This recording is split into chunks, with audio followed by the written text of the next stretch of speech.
मालिनी भाभी, अगर किसी ने हमें देख लिया तो हमारी इज्जत तो मिट्टी में मिल जाएगी। अरे काहे का शर्मा रही हो बहू रानी, हमें इतने साल हो गए, आज तक तो हमें किसी ने देखा नहीं, तो अब कौन देखेगा। रामनगर की सभी औरतें बाहर नदी में नहाने जाया करती थी। उसी गांव में मनीष अपनी माँ और भैया भाभी के साथ रहता था। उसकी अभी एक सुधा नाम की लड़की से नई नई शादी हुई थी।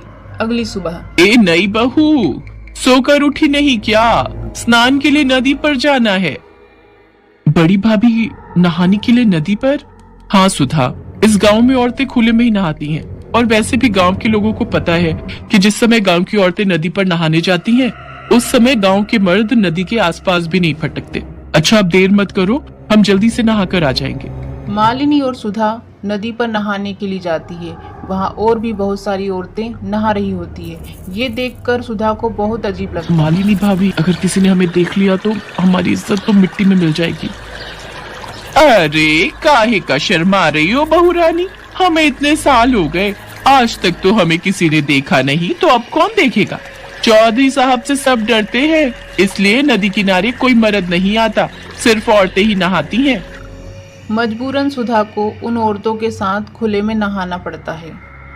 उसे ये सब बिल्कुल अच्छा नहीं लगता, लेकिन फिर भी उन औरतों के साथ नहाकर वो घर आती है। अब हर दिन सुधा मालिनी के साथ नदी पर नहाने जाया करती।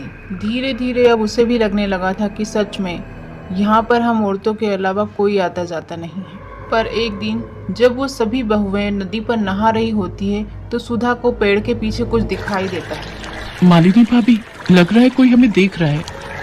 नहीं तो तुम्हारे मन का वहम है, लगता है तुम्हारा डर अभी तक नहीं गया है। उस दिन वो नहाकर सब घर आ जाती हैं। फिर अगले दिन मालिनी भाभी, मैं कह रही हूँ ना कि कोई है जो हमें देखता है, मुझे बार बार गलत महसूस नहीं हो सकता। तभी कविता बोलती है, तुम बेकार में ही डर रही हो, किसी की इतनी मजाल नहीं जो हमें नहाते हुए देख ले। सुधा को बार बार ये लगता है कि कोई उन्हें देख रहा है, लेकिन कोई भी उसकी बातों पर गौर नहीं करती। उधर पेड़ के पीछे छुपे दो व्यक्ति बातें कर रहे थे। अरे यार मगन, ये गांव तो बहुत बढ़िया है यार, तूने बिल्कुल सही जगह का पता लगाया बे। खुले में नहाती इन गांव वालों की बहुओं के हमने बहुत ही बढ़िया फोटो अपने फोन में निकाल लिए बे। वही तो, मैंने बिल्कुल सही गांव का पता लगाया ना। अब इन फोटोओं का इस्तेमाल करने का सही समय आ गया बे। और तू तो जानता ही है, ये गांव की भोली भाली बहुएं शर्म से किसी को कुछ नहीं बताएंगी। अगले दिन सुधा और मालिनी नदी पर नहाने आती है। तभी वो दोनों बदमाश उनका रास्ता रोक लेते हैं और उनके नहाते हुए की फोटो उन्हें दिखाते हैं। अब अगर तुम दोनों नहीं चाहते कि ये फोटो गांव में हर कोई देखे, या फिर गांव से बाहर और भी जगह ये फोटो पहुंचे, तो जैसा हम कहते हैं वैसा तुम दोनों करोगी। मालिनी बहुत डर जाती है और कहती है, नहीं नहीं, हमारी ये फोटो किसी को मत दिखाना। तुम्हें क्या चाहिए हमें सीधी तरह बता दो। अगर तुम चाहती हो कि हम ये फोटो किसी को न दिखाएं और अपने फोन से हटा लें, तो कल दोपहर तक 2 लाख रुपए नकद और सोने के जेवर एक बैग में भरकर तुम दोनों हमें ला कर दोगी। उसके बाद हम यहाँ से चले जाएंगे। मालिनी बहुत सोचती है और फिर बोलती है, ठीक है, तुम चिंता मत करो, हम कल दोपहर तक तुम्हारी ये मांग पूरी कर देंगे, पर तुम तब तक ये फोटो किसी को नहीं दिखाओगे। फिर वे दोनों घर पहुँचती हैं और घर पे किसी को बिना बताए ही मालिनी पैसे और कुछ गहनों का इंतजाम करने लगती है। मालिनी भाभी, हम ये गलत कर रहे हैं। अन्याय के सामने झुकना कायरता है। उन मुजरिमों को सजा मिलनी चाहिए। उनकी मांगे पूरी करके तो हम उन्हें और बढ़ावा दे रहे हैं। ये सरासर गलत है भाभी। तो हम कर भी क्या सकते हैं सुधा? हमारी फोटो बदमाशों के पास है, हम ये बात किसी से नहीं कह सकते।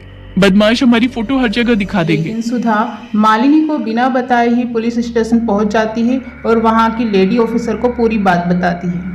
सुधा, तुम चिंता मत करो, मैंने ऐसे गुंडों को बहुत सीधा किया है। मैं जैसा कहती हूँ वैसा ही करना। अगली सुबह वह मालिनी के साथ गुंडों की बताई हुई जगह पर जाती है।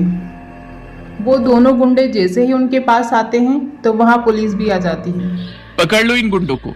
सीधी सादी गांव की औरतों को ब्लैकमेल करके उनके पैसे और जेवर की मांग करते हो। फिर पुलिस उन दोनों बदमाशों को जेल की सलाखों के पीछे डाल देती है।